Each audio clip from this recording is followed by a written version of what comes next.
Welcome to the Spiritual Sweet Spot, a place where you can rejuvenate your soul. Hosted by author M.B. Mosley. This is a safe space for all. Alrighty, welcome back, family. Welcome back. Get in here.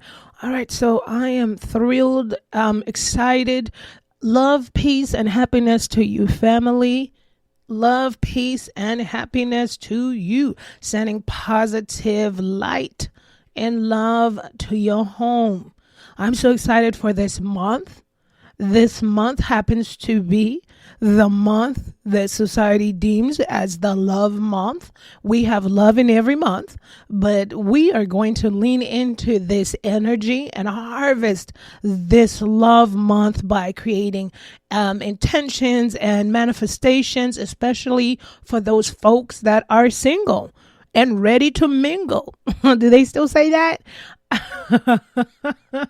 Or out on the prowl or some single and ready to prowl. I don't know. Single ready to mingle still sounds a little bit okay. All right. So as some of you all are swiping left or swiping right or on Grindr, on Bumble, just teasing.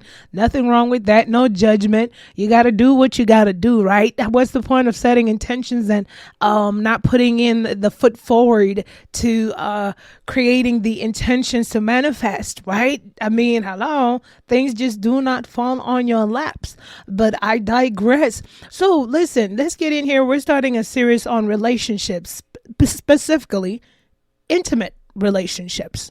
And of course, this podcast is for all, but we're going to be talking about intimate relationships as it pertains to your soul and your spirit.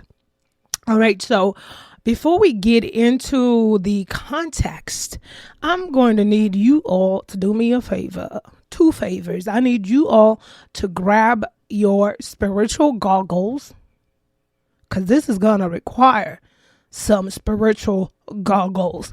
And then I'm going to need you all to grab your shovels, because we're going to be digging deep. We are going to dig deep. All right. We got goggles and the shovel. Let's get in there. Let's start off right at the core, at the base.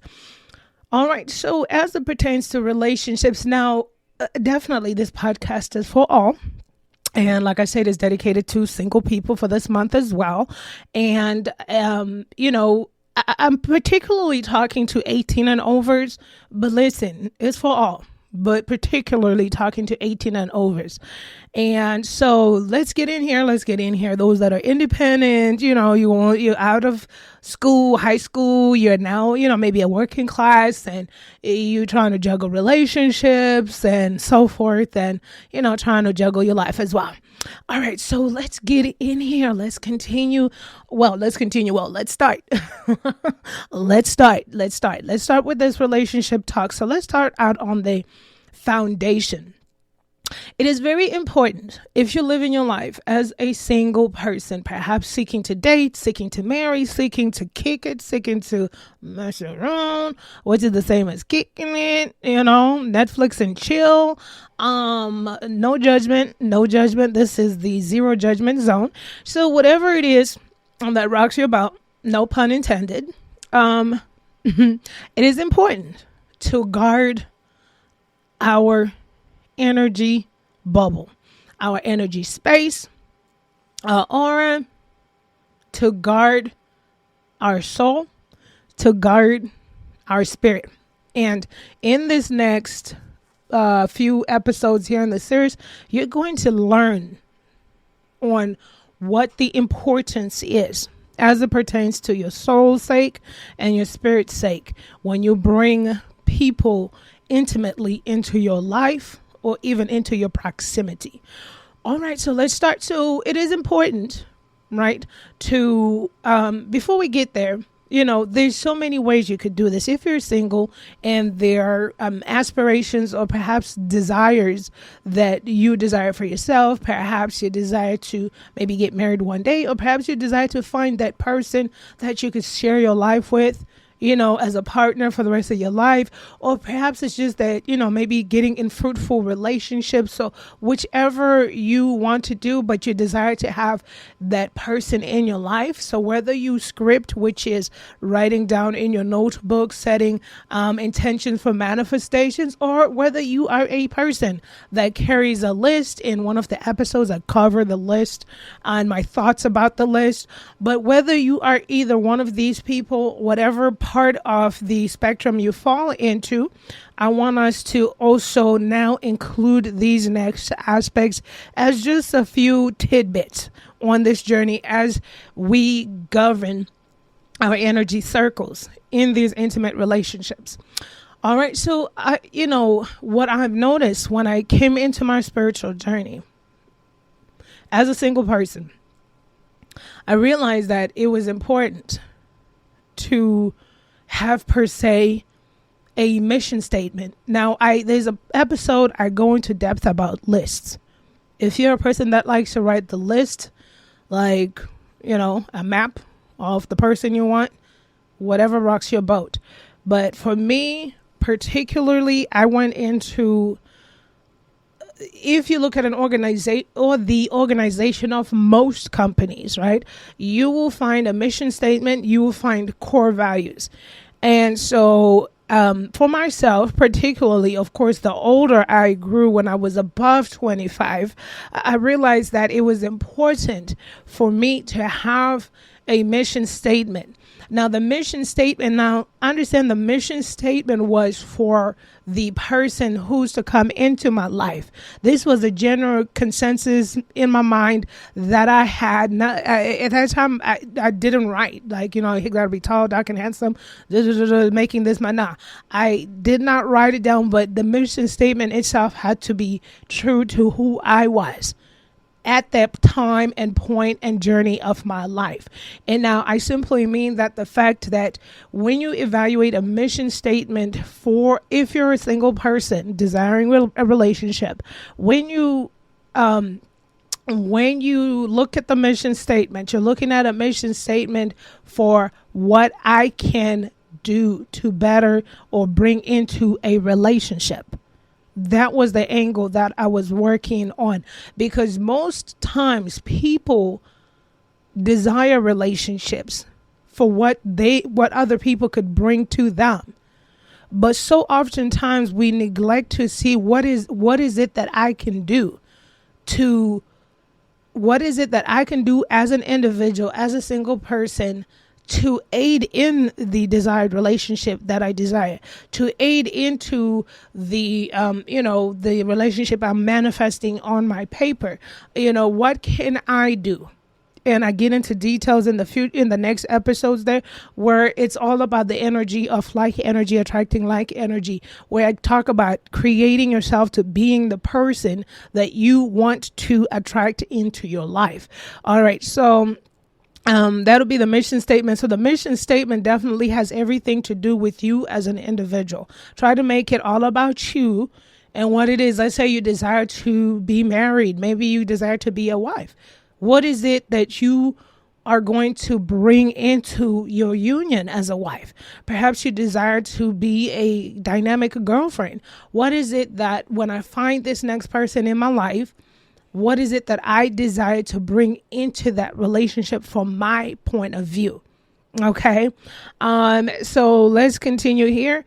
And so take into consideration, because, the reason why I like to zone it in to specifically looking at yourself, because that's what you know. Everything else is a set intention into the universe, right? I desire to have my partner, my lover, my husband, my wife, these are the desires that I am speaking into the universe. So perhaps I'm writing down, but how are you prepared to receive that? How are you navigating it? Right? Isn't it fair? Right? I mean, create yourself to being the person that you want to be with. And once again, in the next episodes, we dig deeper. Bring your shovels to the next episodes as well, because we will be talking about like energy attracting like energy. As well, if you're putting a mission statement together as well, you want to compile the fact of how will said relationship serve you. Okay, then you want to dig deep. We're going to be digging deep here in a second. You want to dig deep too. How will said relationship serve you? Hold on to that part there because it's going to start making a little bit more sense the further we go. Okay. All right. So the reason to establish, and then the next part you want to establish, we're looking at some business modules, right? Models, there's mission statements, there's core values, and these are all mission statements and core values for self. Okay. It is easy, trust and believe, because I've been there, done that, past that. It is easy to formulate a list because I've been there, done that, past that of everything that I want from somebody else. But self-awareness would tell me that I am not even half what I put down on paper, right? So let's not be hypocritical. Let's not be hypocritical. Let's just, you know what I mean? And listen, okay? I'm just trying to keep it real with you. It is super easy because I've been there, done that. I tried a list once before and it was easy. When you put down what you want, shoot. By the time I was done, I probably had like Prince Harry on that paper way before he got married because that's how long ago that was. I'm just saying. You know what I'm saying? I probably had Idris Elba on there by the time I was done, way before he got married too. Just in terms of what I want.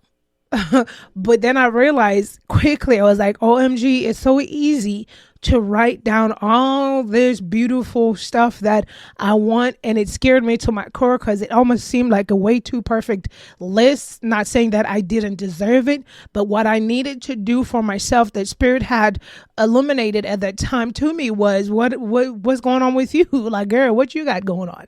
What are we doing? So I said, okay, I'm getting it. I'm understanding it in my singleness. The point, the purpose, the mission is to focus on what I'm going to bring to the relationship, mind, body, and soul, right? What am I bringing into the relationship with said person? And then also I needed to look for how will that relationship serve me? It's most important to hold on to that one. We're still digging, but it's most important to hold on to this point. How will a relationship serve you? Not the number one, but the main point being, because from experience. So for me, I had a self-realization where I realized that I enjoyed, almost in a scary way, I loved the idea of being in love, or I enjoyed the founding parts or the foundation of a relationship. I enjoyed the start part of a relationship, or getting to know people, I that was the scariest part, because I realized that, after about 3 months, 4 months, 5 months, 6 months, stuff was just drying up. But because I enjoyed those initial, I guess it was about just wooing each other and just looking into each other's eyes and just, discovering and finding out stuff about each other. And so I had this realization that I loved the idea, and I want to take it back, not the idea of being in love, but the idea of love, because it wasn't like I was in love. It was the idea of love. It was the idea that I coined as the Beauty and the Beast, or the Cinderella, the Disney love. Right? Yeah, blame it on the TV, on the cartoons, on Disney. But so that was part of it. And because of that, I realized that sometimes I held on to relationships that were not supposed to have sustained. They died 3-4 months into it, after we got to know everything left, right, or partially, whatever the case was, or we've gone out to everywhere where we could go out, and just knowing that the buck stops here. But it was just that I guess that excitement, that part where you dress up, you go out, you're getting to know somebody, and you kind of like, you get the good morning text messages, the good night text messages. But like I said, if we're not too careful, because at that time I wasn't conscious, I wasn't fully aware, right? Of all these different types of energies, or what it was. It was actually just a realization in my life where Spirit had laid it on me after a while. Because I'm like, some of these little things are short. Like, what's going on? You know? But that's where the deep dig had to happen, right? I had to really dig deep down inside and find out what my purpose, and not necessarily purpose, but just what my intentions are to being in a relationship. Why do I want to be in a relationship? What do I really want somebody to be there for? I think it's important to make that distinction, because sometimes our lives are so busy. We have people out here that probably have super busy lives, and that deep down inside you maybe yearn or crave or miss just having that special person, or that person that may give you the good morning or good night text message, but you're not in a position to be in a committed relationship. You already know, but so that's why we're talking about this, is having these next episodes is just to bring an awareness to see where you stand, what you are leaning towards, or which direction you're leaning towards as it pertains to intimate relationships. But most importantly, being honest with yourself. That's just exactly where it starts off. Being brutally honest with yourself. It wasn't until I was brutally honest with myself, because some of these guys, look, okay, you guys, this is the no judging podcast, but it got to a point where it was like, go get me some free dinner, and conversation, I'm just like, it wasn't like sis couldn't pay for our dinners, but it's kind of nice to get pampered, and then you get bored after some time. It's like, okay, brother man has to go. But so you kind of get it, right? So we're trying to be better people. Don't do as I have done. We're all on different journeys. We're learning. Okay, that's the beauty of it. All right, so, and then, because sometimes it just was like, then you get some, psychos, respectfully. And then I realized I was playing Russian roulette with my life just a little bit too, because then it's like most times when you realize, okay, like I'm 3-4 months in, and it's like, it's cool. I love being pampered, being taken out, my car door being open and all this, the conversation, but I wasn't into the people like that. And then maybe that person is really going in, their feelings in everything, invested. And then it felt bad, when those awkward moments happen, like, I don't even see, a longevity with that. So we're learning something else again. Don't play with people's emotions and feelings. Okay. As long as we're learning, let's get those shovels and let's dig deeper. All right. So you establish your mission statement as it's contingent to you as an individual. Be brutally honest with yourself. And now let's go into the core values. Now, with the core values, I realized the older that I grew, or perhaps we should say the older I became, the older I became, the wiser I became, I guess. And in the terms that, I, started to realize I value my time. It got boring and old. And then at some point in time, it was like, it'll be nice to really have somebody special in my life, just that person, got done with those types of games and the goings out and, getting dolled up and stuff like that. And so it was important for me to realize that I was on a different journey. And this harkens back to just being brutally honest with yourself when you establish that mission statement that pertains to you as an individual and the reasons why you seek a relationship and what you are bringing to the relationship. I dig deeper in the next episodes in terms of what it is that we're talking about as it pertains to bringing to the relationship. It's not necessarily materialistic or superficial things, but stay tuned. Listen to the next podcast there as we dig deeper into the things of the heart, matters of the heart. All right, so let's get into the core values. The core values helped me fundamentally, especially when it came to the areas to where I met my husband. The older I grew, I realized that they were, and then the way my journey was branching off, I was on a spiritual journey, and the I didn't have the group of friends that I had. And also because I was now living a sober life. So my life was different from my old life. And so it was important for me knowing that I had actually entered a outpatient rehab and didn't do what I was supposed to do, got roped around with the wrong type of energy that pulled me back to where I just had came from and ended up relapsing for the worst. So this time around in life, to the introduction of the core values was an important core value. I call them core values because I was now understanding. Like I said, the older I grew at that time, the wiser I became. There were things that were significantly important to me to sustain my life, to live here on this earth, right? I knew that after I gained sobriety, I could not go back to that life. And I had sacrificed so much. And we'll talk about that again in the next coming episodes.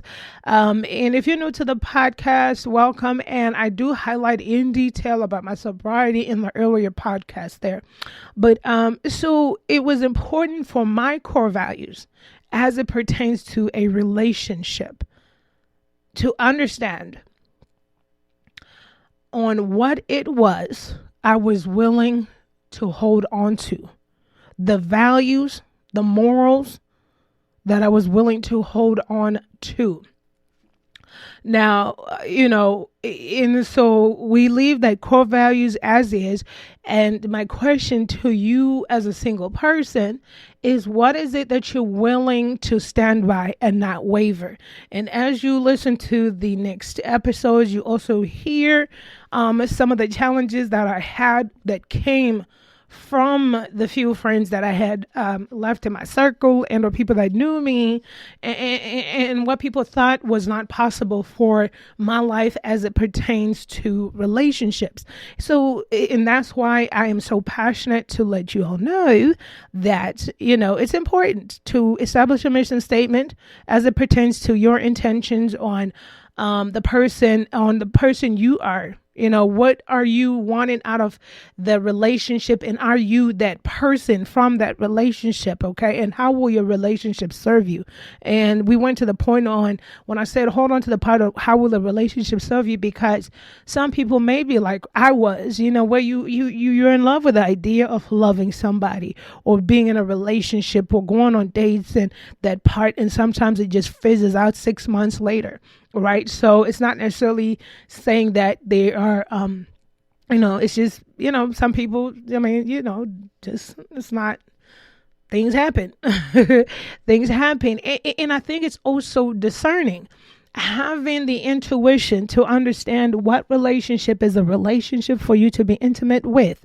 And we're going to break down energies as we go on in the podcast, and what relationship is falling in the friend zone. Like, this is a great, cool friend, or this is a person where we should not pass the line. So sometimes that can also come about. So as we dig deeper into the core values, what are you willing to stand by and not waver? So you could list off your values. You could just start off with your values and your morals, right? Here, and the reason why you're establishing this foundation is because if you understand your mission statement, you understand your core values, the things that you're not willing to waver from, then you will know intuitively of the energies that come around. It'll be much easier for you to decipher, like, this is not it, right? So for instance, perhaps, let's just give my example. So as it pertains to my core values, just limited to, but not, this is not a whole thorough list, right? There's not a whole thorough breakdown, I should say. So it was important for me to have within my core values that the person that comes into my life be respectful, have respect for me. I have respect for them, right? I needed an emotional connection with the person, and the emotional connection went as far as I needed somebody that was emotionally mature, right? That had emotional intelligence. I was needed somebody that had a big heart, somebody that's sensitive, you know, and not necessarily just sensitive in general, but sensitive to my issues, to me. Not even putting issues, but to me. You could walk around, sometimes you could walk around and you could have your heart may be heavy with a lot of things, and you could be with a partner that just whisks by you, whistling, going on by their way. But I needed somebody that was just sensitive, sensitive all around, we should say. And so you look at things in my core values, the list, the mental part, the person. I needed somebody that was balanced, even tempered. And I'm just gonna let's pause real quick and kind of elaborate with the core values and the importance of these core values for myself. And also making sure that I came in with these core values as well. Right? The willingness to respect my significant other. For me, it was most important that I be respectful in our relationship, respectful of their decision-making processes, respectful of who they are as a person. And for me, the respect went as far as how I was to treat that person and how they were to treat me. It was most important I'll read off the rest of the core value list and kind of before we get back to I keep calling it a list, but before some of the core value details. And before we get back there, I just want to highlight there were so many things that at that point in time I was coming into realization with. In the future, we'll probably be able to break it down as well as the book that's coming out. But a lot of it stemmed from the childhood traumas, the childhood PTSD, the emotional abuse, the physical abuse. And so, as a child growing up in a home where the first curse words I hear are coming from adults right in front of you, like a male calling, a father calling a mother, the B word the H word, and then a mother yelling back in profanity. Those were my first introductions to these words. And so it was very important the older I grew, especially once sobriety was attained and I was attaining a clear standard life of living, and digging deeper and going inner within myself, having these self-realizations of what I didn't want and what I wanted. So what I definitely didn't want was a significant other to disrespect me, call me out of my name, raise their voice, and no. So that's why some of my core values were very personal. Okay, and listen, here's a message. Here's a message for someone out there. It's all about the journey and the experiences. It's about self-realization, actualization, whichever, word you want to put to it. But bottom line, awareness. Bottom line, being honest with yourself. As I give these off and give you examples, I'm not blaming anybody, fault finding anybody. My parents were their own adults. They had their own thing going on. I have the wherewithal to understand that. So, and then here's a message for someone, because I've been learning. It wasn't especially once I was in that sober mind of living where the realization came. I don't have to live in a life of chaos. So neither should you. You can disavow that. You can reject that out of your life. Okay? I realize I don't have to live in a relationship of substance abuse. You can disavow that out of your life. Denounce it out. Speak positivity into your life. Speak life into your life. I had to realize that.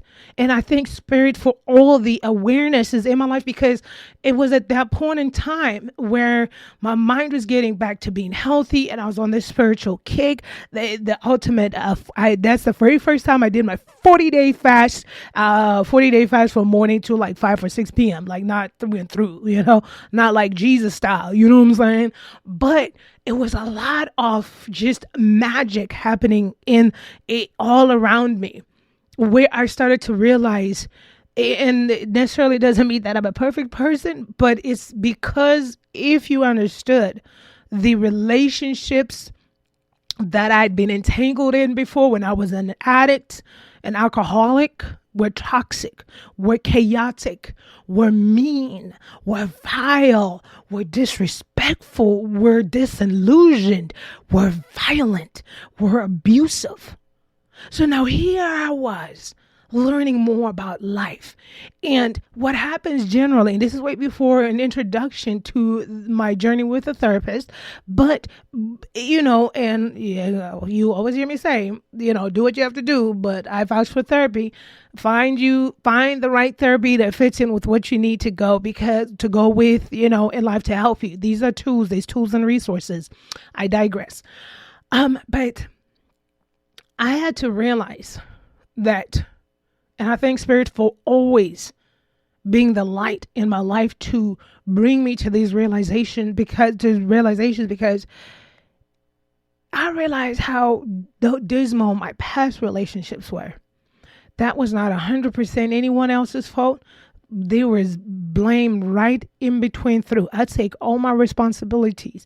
I know I hurt a lot of people. I know I cussed out a lot of people. I was rude, mean, violent. It was just, I was a mean drunk, so that's just a recipe for disaster.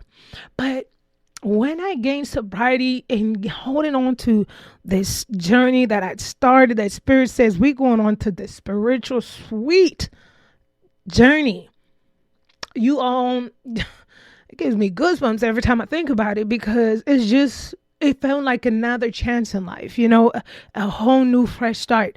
But, it was all baby steps. It wasn't like, epiphany, I'm sober 2 years later, this is Mary Magdalene, here I am, or whatever, or the Dalai Lama is here. No, it wasn't like that. It was Dalai Lama's here. No, but listen, okay, let's be serious. So I just want to speak this message because we all come from different backgrounds, right? As an adult, I realized that I was in a household with adults that, were adults, right? Everyone is, especially when you become an adult, you're an adult, and an adult is an individual person, whether they're your mother, father, brother, sister. As long as they become an adult, they're still, besides them being your sister, besides them being your brother, grandmother, father, they're still adults that perhaps have their own issues, that have their own dealings with, that they still also need to sort, right? So I digress big time, but let's go on. So this is a message for someone, right? Because the thing is, we don't have to repeat the patterns, pathologies, and behaviors that were mimicked in our environment. We do not. No, ma'am. You could reject that. You could have grown up in a house that's just super chaotic and super dysfunctional, but you have the right to claim the life that you want and to create the life that you want and the reality you want. Ever since I moved in by myself when I was 21 into my very first apartment, from that moment on forward, even in my addiction though, I set a precedence in my house. Everywhere I lived, I sought out peace. Despite the drinking and you get into the crazy relationships and you argue and stuff like that. But when I wasn't in a relationship and I was by myself, I wasn't in peace. But then it was magnified. I was in some peace, it was in some peace, some peace, but but just, some peace. But listen, point being, I had, for the first time in my life, the ability to control my environment, because I was my environment. So I had created a space for me. Though the toxicity of the addiction loomed in the air, truth be told and reality be revealed, I was still in my own dwelling place. Yeah, sure, if I got tired and bored and annoyed by John Doe, he could hit the dough, Jack, and don't you come back no more, no more. But seriously, point being, yes, the addiction, the toxicity, but at the end of the day, when I sat on that couch to watch my reality shows, I was in my own dwelling place. No chaos loomed over me. No sadness loomed over me. Of course, I was getting, drunk off my socks. Don't encourage it, young people. But so there was an element of peace. And so the point being, no matter what your circumstances are, because sometimes you're fighting within these in these areas or spaces. In that moment, my battle was with this addiction, but at the side or around me, in myself, there was still just me, myself, and I to deal with at peace. I didn't have to, bicker with myself or, get annoyed by myself or feel like myself has been verbally abusing myself. I used to get tired of myself for the behavior I was engaging in. But that's the point, family. I digress again. All right, let's continue. So that's why it was important for me as part of my core values to be aligned with a significant other or a partner or a person that came with respect. Respect for me, who I am as a person, my thoughts, and just, my, vice versa. And I wanted to give the same to that person that would come into my life. We talked about emotional intelligence is important. But anyway, so we talk about, for me, my core values lied on definitely, my core values were lining up with everything I didn't want that I saw and observed in my childhood. I didn't want to bring on the same patterns, pathologies, and behaviors. I just knew that those were not healthy spaces to be in, especially once I gained sobriety and I was thinking clearly. Okay. Clearly. That's the word. All right. So for me, core values lied as far as this, not limited to the details are there's little pieces that come up out of them. But so we got emotional, mental, there was physical in there. I was learning how to strengthen my body, to love my body, appreciate my body, the gym regimen and so forth. So it was important that whoever it was also had an understanding of just a healthy lifestyle, should we say. And so I had the spiritual part in here. It was important to me in my core values because I was on a spiritual journey. I was on a spiritual journey, still on a spiritual journey. But even within that moment, I was seeking integrity, accountability, and a servant leader, somebody that had not just a big heart, but I like to get involved. But I wanted somebody that had a heart for humanity somehow. And the integrity part, I wanted a person that, came in with knowing this, doing the right thing, because it's not about who's watching, right? And then just to have accountability and responsibility. So those were my governing blocks to the foundation. Sounds like a whole lot, but the older I was getting, I was like, look, I'm not going to kick it, messing around, hop dating, serial dating and stuff like that.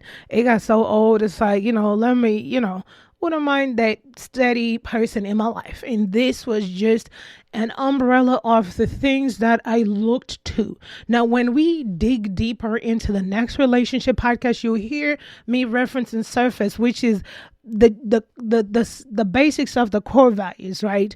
And for me, all of this that I broke down to you could be simply modified into simple layman's terms, which is my terms, lay woman's terms, which is simply that at that point in time, I looked for somebody that brought in what I brought in. I was bringing my all. I wanted you to bring your all too. Okay. And we dig deeper into the meaning of all and all that other stuff. And throughout the next episodes, you realize that we're not necessarily talking about materialistic items or superficial items. And then, of course, the older I grew, the wiser I became. For me, it was not back in the day, back in the heyday, Mayday, with super toxic relationships. Looks were perhaps something, to have. But, the older I got, I appreciated a person that came ground, sound, with the lined up with the core values and the mission statement there. Mission statement and the core value is to serve a purpose for you. It's a guideline. Have fun with it. That's why this is all loosey-goosey. It's not, I wasn't like they had to come with a 401k plan of 25% savings and a Roth IRA. No, listen, have fun with life, right? Being single is the most amazing time of your life, and we dig deeper into it as well, right? It's okay to be in this moment, in the now. Let the universe show you and teach you a whole lot about this chapter of your life. And I tell you what, you listen to the other podcasts, their episodes, you hear as the series goes, what I did for my singleness and, how I overcame some of what you could almost consider loneliness, I guess. But, when you become comfortable by being by yourself is the most amazing gift you could ever give to yourself. And so, we're getting in there and we're diving deep, understanding that. Today we're talking about foundation, giving you a guiding point, a map, to kind of open it up, layer it out, because without a map, one's lost, right? Without a map, one's lost. So it's a map just to give you a guiding point. You could take the mission statement, write it down, write yours, customize it to fit you and where you are in your journey. Get, your paper and pen, write the core value for you and write it out. So at least you have a starting point. You have a starting point. So as we dig deeper into this segment of relationships, you're going to learn about negative energy. You're going to learn about negative souls. We might as well just discuss here real quick. Get your shovels. Your glasses are on. Let's dig. We're going deeper. Deeper. This is a deep dig. So have you ever been to perhaps someone's house? Or perhaps like maybe a historical house? Or a house where there's just like this oldness in it, or then we say somebody's house. But have you ever walked into these homes and felt a shift? Perhaps that day you woke up just joyous, just happy-go-lucky. Everything is looking upright, the best of the best. But you enter someone's house, someone's office space, or somewhere, or one of these historical homes.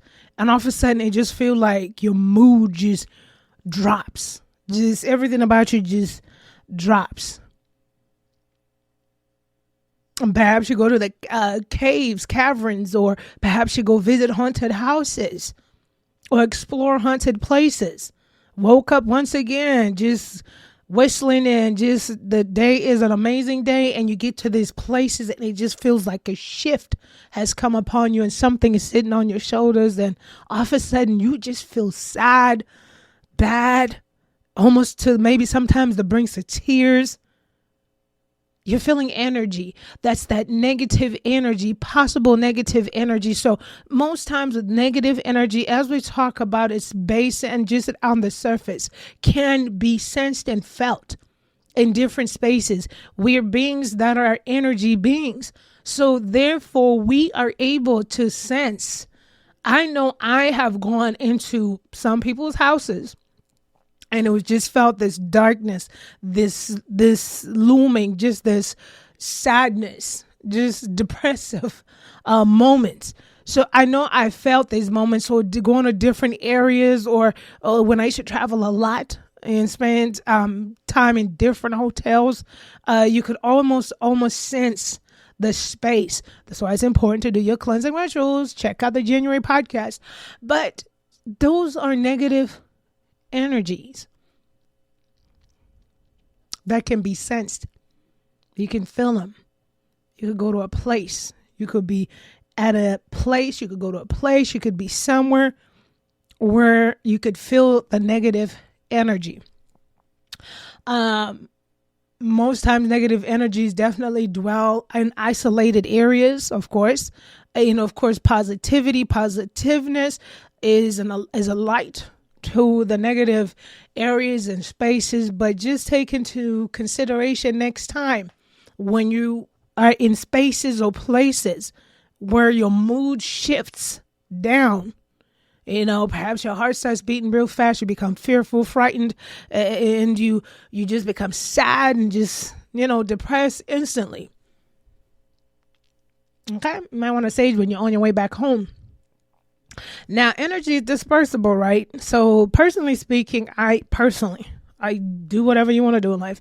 I don't really go dabbling in haunted houses or, chasing,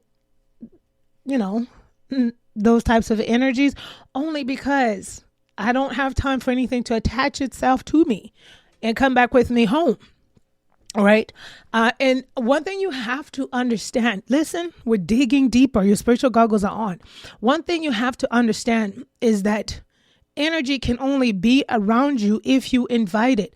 And take a note to that real quick, because as we unfold the relationship podcast, you're going to understand why it's important to understand negative energies, negative souls, as it pertains to being in intimate relationships. So now you get a clear understanding of these negative spaces.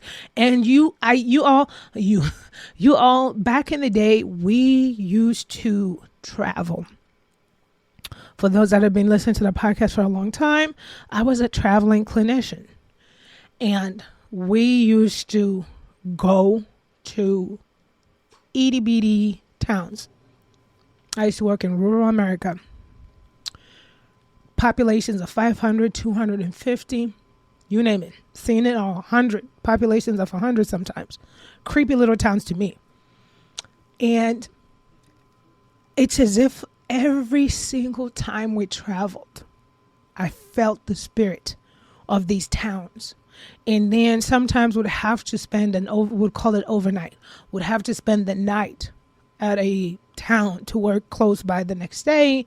And that's where I was talking about the hotels. Depending on the town, the place, I could almost just feel, it was just almost this like palpable feeling. And so therefore cleansing was a must. So you all will probably experience such encounters. That's why I say the energies are, and then in those times it was for work, we're going places. So what I had to do to guard myself, I would sage when I got back home, always offer up my prayers. And so because I knew the adverse reaction to looming, lonely, negative energies. Okay. So now we speak about energies, places, spaces. Let's focus on negative souls, known as low vibrational entities. These are entities that incarnate and just are here to run amok.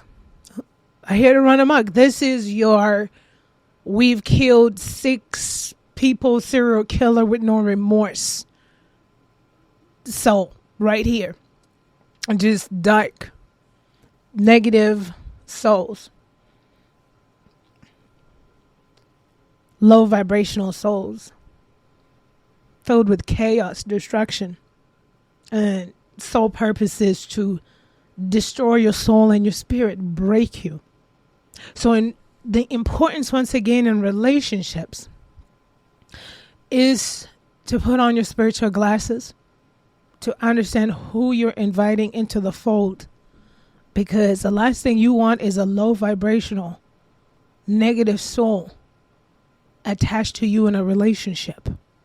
We are going to dive deeper into the next episodes. I'm going to break it down for you all. You're going to understand about dealing with negative, low vibrational souls, entities that have incarnated in human form, and their purpose is to destroy your soul and your spirit by any and all means necessary. Stay tuned in the next episodes. I dig deeper. I tell you all that they're not going to come to you in your ideological societal perception of the red devil and horns. Some of them may come like your beautiful model girlfriend that you wanted, your beautiful, tall, dark, and handsome man that you wanted. But deep down inside, if your energy indicators are not signaling off, these low vibrational beings will attach themselves to you, and you're going to learn more, and we're going to talk more, especially when it comes to the sex ritual magic part. When you endeavor to be intimate, to have sexual relationships with these types of entities, how they could deplete and almost destroy a high vibrational being. Oh, you're going to learn a lot. Bring your goggles and your shovels. Oh, yes. Oh, yes. What the old school people say, oh, that glitters is not gold. And that's why we're talking about this, so that you govern yourself, you protect your energy bubble, make sure you understand the people that you attract into it. Today, we discussed just the foundations, a map, just to have a guiding point. You customize it. You have it in your mind. You don't have to, if you're not a person that writes down, but just have it in your mind, your mission and your core values. Just stick to those things that you don't waver from. And as we go to the next episodes, finding out what can happen if you invite such entities into your life, or if you go out dipping and dabbling and inviting negative energy into your life, and how it can come between your relationships, perhaps your children's relationships with you. So it is important, because this is all energy related. And so therefore, where you understand a little bit about negative energies at places and spaces that can have an adverse reaction, and that can bring chaos, confusion, demise to a family unit once invited. Do you keep getting a reoccurring dream and are trying to figure out why you keep dreaming of the same dream? Or perhaps are you dreaming of teeth falling out? Or have you ever had a dream where you were naked, and perhaps even naked in public? OMG, how embarrassing. Or perhaps you don't remember your dreams when you wake up. Well, check it out. Join us at the Dream Decoding podcast, where I teach you on how to train yourself to have a memory recall, and or I teach you on how to understand your dreams as it pertains to your current waking life. The importance of understanding the symbols and messages that we get in our dream realm is because sometimes these messages are coming to give us a good word and or to help us along the path. So don't miss out. Join us at the Dream Decoding podcast with your host, Memory.